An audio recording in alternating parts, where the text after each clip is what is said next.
आप सबों का गेट नॉलेज एफसीसी चैनल में स्वागत है मेरे प्यारे साथियों। आज मैं क्लास 10th के मोर इम्पोर्टेंट ऑब्जेक्टिव क्वेश्चन को लेकर हाजिर आया हूं, जो आपका सेकेंड चैप्टर का है। यानी फर्स्ट चैप्टर जो वास्तविक संख्या था उसका 5 वीडियो आप लोगों को पहले मिल चुकी है। अब आज स्टार्ट होगा दूसरा चैप्टर जिसका नाम है बहुपद, जिसको इंग्लिश में कहेंगे पोलिनोमियल।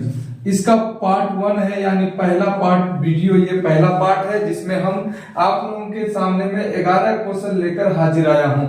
इसी तरह से पार्ट बाय आपका ये अध्याय जब खत्म हो जाएगा, यानी सेकेंड चैप्टर जब खत्म हो जाएगा, तब हम तीसरे चैप्टर में जाएंगे। यानी मैं चैप्टर वाइज आप लोगों के सामने में मोर इम्पोर्टेंट ऑब्जेक्टिव प्रश्न को लेकर हाजिर आता रहूंगा इस तरह से। इसलिए आप लोग वीडियो के अंत तक बने रहें, और वीडियो अच्छा लगे तो चैनल को सब्सक्राइब जरूर करें और वीडियो को लाइक एंड शेयर जरूर करें। साथियों, आपका मैं समय ना गवाते हुए वीडियो को शुरू करते हैं। तो मेरे प्यारे साथियों, पहला क्वेश्चन यहाँ कह रहा है, आप फिर से जान जाइए, ये चैप्टर 2 है बहुपद पोलिनोमियल, जिसका पार्ट 1 यानी पहला वीडियो है। पहला वीडियो में पहला क्वेश्चन क्या कह रहा है, टोटल में 11 क्वेश्चन लेकर आपके सामने में हाजिर आया हूं। पहला क्वेश्चन क्या कह रहा है, 2x² माइनस 3x माइनस 5 का एक शून्यक है। ये कब पूछा गया है, तो 2021 में ऐसा क्वेश्चन लेकर आपके सामने में हाजिर आया हूं, जो कभी ना कभी किसी एग्जाम में किसी साल में वो पूछा गया है। तो इसका शून्यक पता करने के लिए आपका ऑप्शन ए में 1 दिया है, ऑप्शन बी में -1, सी में 0 और डी में नन। तो हम कैसे पता करेंगे शून्यक, तो इसका शॉर्ट ट्रिक हम यूज करेंगे। ए में मान दिया हो, उस मान को x के जगह पर x वैल्यू रखेंगे। तो x का वैल्यू 1 अगर हम रखते हैं तो x² यानी 2 गुना 1 बराबर यहाँ पर 2 हो जाता है। फिर यहाँ 1 रखेंगे तो -3 हो जाता है, तो यहाँ -5। अब देखेंगे कि ये सब मिलाकर ये 0 हो जाना चाहिए, तो -8 -2 यानी 0 नहीं होता है, तो इसका मतलब ये ऑप्शन आपका गलत है। अब रखेंगे -1, जब -1 रखेंगे, -1 का x के जगह पर -1 का होल स्क्वायर करेंगे तो +1 हो जाएगा, 2 1 2 हो जाएगा, 2 और 1 गुना होके 2 हो जाएगा। अब -1 यानी -1 यहाँ रखेंगे और -3, तो +3 हो जाएगा, ये +3 हो गया। अब यहाँ क्या हो गया, -5। तो देखेंगे ये दोनों जुड़ जाएगा, क्योंकि दोनों पे प्लस का निशान है और ये -5 है, तो जोड़ के 5 हो गया, -5 + 5, ये घट के क्या हो गया, 0 हो गया। तो यानी ऑप्शन आपका बी के यहाँ पर पहला क्वेश्चन का जो आंसर आया, बी आपका राइट आंसर है। तो इसी तरह से हम ऑप्शन के तहत चेक करके हम बता सकते हैं कि इसका शून्यक कौन है। तो 1 नंबर क्वेश्चन आपके सामने हल हो चुका है। अब क्वेश्चन 2 क्या कह रहा है, क्वेश्चन 2 की ओर देखते हैं। तो 2 क्वेश्चन कह रहा है कि द्विघात बहुपद x² + 1/6x - 2 के शून्यक कौन होगा, -3,4, बी नंबर में -3/2, 4/3, सी नंबर में -4/3, 3/2, डी नंबर में क्या है, नन। तो इसका शून्यक हम कैसे ज्ञात करेंगे साथियों, तो इसको हम सबसे पहले हम इसको लिख लेते हैं, उस बहुपद को, x² 1/6x - 2। इसका हम जब एलसीएम लेंगे तो एलसीएम 6 होगा, यहाँ पर 6 बार चलेगा तो 6x² और 6 कट जाएगा, तो यहाँ क्या हो जाएगा, +x माइनस यहाँ पर भी 6 बार चलेगा, तो 6 दूनी 12 हो जाएगा, बराबर हम 0 कर सकते हैं। तो इसको हम क्या करेंगे, अब इसको हम क्रॉस गुना करेंगे। जब इसको 6x² को 1 से गुना करेंगे तो 6x², x को 1 से गुना करेंगे तो x, और -1 को 12 को 1 से गुना करेंगे तो -12। इसको 0 से गुना करेंगे 6, तो ये किधर हो जाएगा, 0 हो जाएगा। तो अब आपके पास जो है यहाँ पर बहुपद सरलतम रूप में आ गया है। अब इसका शून्यक ज्ञात करने के लिए क्या करते हैं साथियों, तो थोड़ा सा हम गौर से इसको देखेंगे। ए सी को हम लोग गुना करेंगे, ए और सी, तो 12 छक्के कितना हो जाएगा, 72। 72 को हम आवाज गुणनखंड कर लेंगे तो कितना हो जाएगा, 36 दूनी 72, फिर 2 से 18 दूनी 36, फिर 2 से 9 दूनी 18, फिर 3 से 3 तिया 9। तो हम इस हिसाब से सेट करेंगे इसको, जो 4 टर्म में होना चाहिए और +x बचना चाहिए, +x बचना चाहिए। तो इसको किस हिसाब से सेटिंग करेंगे, यानी एक ज्यादा प्लस में लेना होगा और एक कम करके माइनस में लेना होगा। अगर इसको करते 3 3 9 2 दूनी 4 4 दूनी 8, यानी 9 प्लस में लेंगे और 8 माइनस में लेंगे तो 9 से 8 घट के कितना बच जाएगा, 1 बच जाएगा। तो इसको हम इस रूप में लिख सकते हैं 6x स्क्वायर प्लस का 9x माइनस 8x माइनस 12। अब इसको थोड़ा सा गौर कीजिएगा, जब इस तरह लिखते हैं तो 9x में माइनस 8x घटा देंगे तो 1x बचेगा। ये कहां से हमको ये मिला, AC को गुना करने पर, इसका अभाज्य गुणन करने पर यहां से हमको मिला है। चलिए अब हम क्या करेंगे यहाँ पर, तो यहाँ पर हम 3x कॉमन लेंगे तो यहाँ 3 दूनी 6 2 बार चलेगा, x कट गया, x बचा, प्लस 3 3 9 3 बचा, उसके बाद x कट गया। अब जो यहाँ पर आया है वही चीज इसमें आना चाहिए, उस हिसाब से आप कॉमन लीजिए। अगर मैं -4 कॉमन लेता हूं तो माइनस माइनस प्लस हो गया, 4 दूनी 8 2 बच गया और यहाँ x बच गया है, उसके बाद माइनस माइनस प्लस हो गया और 4 3 12। देखेंगे कि ये दोनों क्या आपका, ये दोनों बराबर हो गया। तो एक लिखा आएगा 3x माइनस 4 बराबर 0, एक लिखा आएगा 2x प्लस 3 बराबर 0। यानी अब इसको और इसको लेकर के चलना है साथियों। तो इसको जब हम क्या करेंगे, इसको 3x माइनस 4 बराबर 0, तो अब ये क्या हो जाएगा, x बराबर हो जाएगा, ये 4 उस पार जाएगा तो प्लस 4/3। इसके बदले में क्या हो जाएगा आपका, एक है आपका 2x, तो जब 2x को इस पार रख देंगे तो उस पार क्या हो जाएगा -3 और 2 गुना में उस पार जाएगा तो भागा में चले जाएगा। तो एक शून्य हो गया 4/3, दूसरा शून्य हो गया आपका -3/2। अब हम ऑप्शन में देखेंगे 4/3 और -3/2। तो यहाँ पर आपका क्या है, तो यहाँ पर आप जो 3x माइनस 4 लिए हैं तो प्लस 4/3 कहाँ पर है देखेंगे, तो प्लस 4/3 इस जगह पर है, उसके बाद -2/3 कहाँ पर है, तो यहाँ पर है। तो यानी आपका बी ऑप्शन, सेकंड क्वेश्चन का बी ऑप्शन क्या हो गया, राइट हो गया। इस तरह से हम क्या कर सकते हैं, शून्य को आसानी से ज्ञात कर सकते हैं। तो अब अगला क्वेश्चन देखिए, मैं इस क्वेश्चन को आपके सामने में बढ़िया से हल कर चुका हूं। अगर आपको दिमाग में नहीं बैठा है तो एक बार आप कलम कॉपी को लेकर के आप खुद से हल कीजिए, जरूर आपके दिमाग में बैठ जाएगा इस क्वेश्चन का आंसर। चलिए अब हम क्या करेंगे, अब तीसरा क्वेश्चन क्या कह रहा है, दूसरा क्वेश्चन का आंसर आपका हो गया बी नंबर।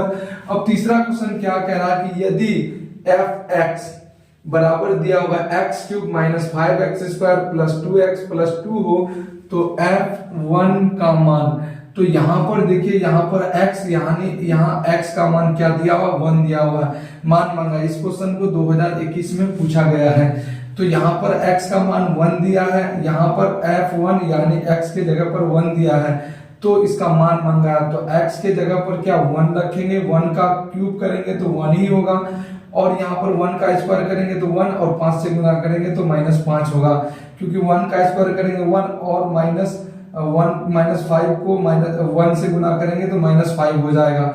यहाँ पर क्या हो जाएगा, 1 2 1 2 हो जाएगा, उसके बाद प्लस का 2 हो जाएगा, ये 2 ये प्लस क्या हो जाएगा 2। अब इसको हल करेंगे तो 2 2 4 1 5, जोड़ में कितना हो गया, 5 हो गया, 5 प्लस में हो गया और 5 माइनस में, तो यहाँ पर क्या आ गया आपका 0 आ गया।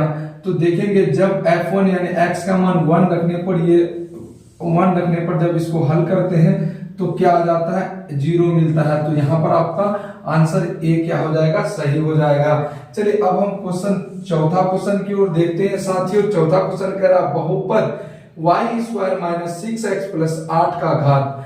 तो ये क्वेश्चन कब पूछा गया है, तो 2021 में पूछा गया है।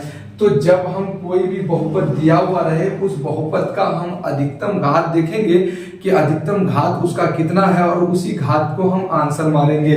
तो इस बहुपद में देखिए कि यहाँ पर पावर, सबसे बड़ा पावर 2 दिया हुआ है, x² plus minus 6x plus 8, तो ये इसका घात क्या हो जाएगा, किसी भी बहुपद का घात मांगेगा तो अधिकतम घात जितना होगा वो आंसर हो जाएगा। तो यहाँ पर आपको ऑप्शन ए में दिख रहा है 2। अब कह रहा है कि बहुपद, पांचवा क्वेश्चन कह रहा है कि बहुपद है, कौन है जो बहुपद है। तो बहुपद होने के लिए हम क्या देखेंगे कि यहाँ देखिए, यहाँ जो है आपका चर है, तो चर संख्या में क्या रूट है, कोई भी चर टुकड़ा नहीं होगा, कोई भी चर बाई में नहीं होगा, किसी भी चर में पावर माइनस नहीं होगा बहुपद होने के लिए। तो यहाँ चर पर रूट है, इसका मतलब ये टुकड़ा होगा, तो ये बहुपद नहीं है। तो यहाँ मांगा है बहुपद, तो ये आपका कैंसिल हो गया। यहाँ पर पावर क्या है, टुकड़ा में दिया हुआ 3/2 को अगर हम तोड़ेंगे तो 1.5 हो गया, इसको तोड़ेंगे तो 0.5। तो कोई भी बहुपद में क्या, कोई भी बहुपद होने के लिए चर का पावर टुकड़ा में नहीं होना चाहिए। तो ये भी आपका गलत चला गया। और कोई भी चर आपका रूट में नहीं होना चाहिए, सी भी आपका गलत चला गया, क्योंकि रूट x प्लस 1/√x यानी क्या दिया है, चर पर रूट दिया है, इसलिए ये भी क्या हो जाएगा, गलत हो जाएगा। तो अब यहाँ देखिए किसी भी चर पर चर यहाँ पर फ्रेश है, यहाँ पर पावर जो भी है मोटा है, तो आपका आंसर क्या हो जाएगा, डी हो जाएगा यहाँ पर आंसर। तो बहुपद आपका कौन हो गया, डी हो गया क्वेश्चन नंबर 5 का। अब छठा क्वेश्चन को देखेंगे साथियों, बहुपद नहीं है, कौन ऐसा है ऑप्शन में जो बहुपद नहीं है। भाई बहुपद नहीं होने के लिए आप लोग आसानी से जान चुके कि बहुपद कौन नहीं होगा। तो यहाँ पर अगर देखेंगे तो -x² प्लस √3x, तो ये तो बहुपद लग रहा है, तो ये बहुपद, इसको छोड़ेंगे, इसको चेक करेंगे क्या क्या बहुपद नहीं है। तो ये तो बहुपद है, तो ये यहाँ नहीं मांगा है, तो ये है, तो ये गलत हो जाएगा। अब देखेंगे 2/3x प्लस 1, तो यहाँ भी x क्या परिपूर्ण है, तो ये भी बहुपद है, तो इसका गलत हो जाएगा, क्योंकि यहाँ पर निगेटिव मांगा, जो नहीं है वही आंसर होगा। यहाँ x³ भी बहुपद है, तो ये भी कैंसिल हो जाएगा।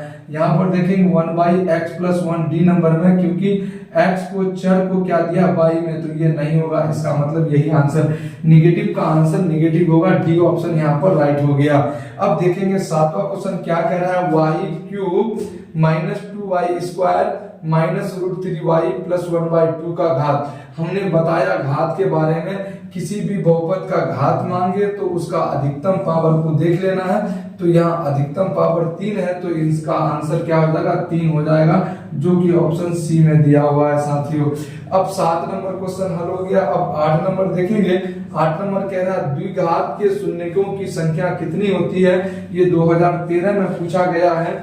जब अगर घात 1 हो तो शून्यक 1 होगा, घात 2 हो तो शून्यक 2 होगा, घात 3 हो तो शून्यक 3 होगा, और घात अगर 4 हो तो शून्यक 4 होगा, घात 5 हो तो शून्यक 5 होगा। तो यहाँ पर कितना घात, द्विघात का है यानी घात 2, तो घात 2 तो शून्य कितना होगा, 2 होगा, जो कि आपका ऑप्शन ए में दिया हुआ है। अब क्वेश्चन नंबर 9 की ओर जाएंगे। कौन रेखीय बहुपद व्यंजक है, जो कौन ऐसा बहुपद है जो रेखा का निर्माण करेगा, तो वो बहुपद रैखिक होगा, जिसका पावर क्या होगा, 1 होगा। तो 2x प्लस 1, यहाँ पर x पर पावर क्या है, 1 छिपा हुआ है, तो यही आपका क्या करेगा, रैखिक निर्माण करेगा। कौन रेखीय बहुपद व्यंजक है, तो 2x प्लस 1 ये क्या है, रैखिक है। अब क्या कह रहा है, 10वां क्वेश्चन को देखेंगे। घात 1 वाला बहुपद कहलाता, तो घात अगर 2 हो तो द्विघात बहुपद, घात 3 हो तो त्रिघात, और घात 4 हो तो 4 घात, और 5 हो तो 5 घात। उसी तरह से जब रैखिक बहुपद किसको कहलाएंगे, जिसका घात क्या होगा, रेखीय बहुपद, घात 1 वाला बहुपद क्या कहलाएगा, तो वो रैखिक कहलाएगा।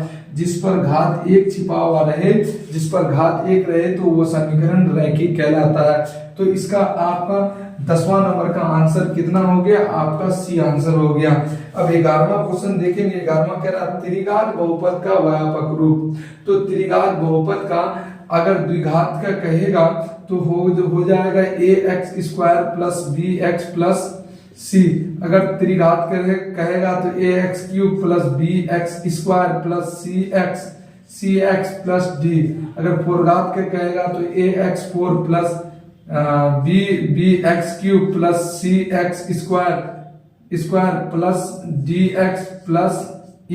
तो यहाँ पर आपको त्रिघात का मांगा है, तो ये वाला देखेंगे, जहां पर है उसी को आंसर मारेंगे। त्रिघात बहुपद का व्यापक रूप क्या है, ax³ प्लस bx²। तो देखेंगे ax³ यहाँ है, bx² plus cx plus d। देखिए इसके साथ आपका ऑप्शन सी के साथ मिल रहा है, इसका आंसर आपका क्या हो जाएगा, सी होगा। तो मेरे प्यारे साथियों, यदि इस वीडियो को अच्छा लग रहा है तो वीडियो को लाइक एंड चैनल को सब्सक्राइब जरूर करें और वीडियो को शेयर करें। Thank you.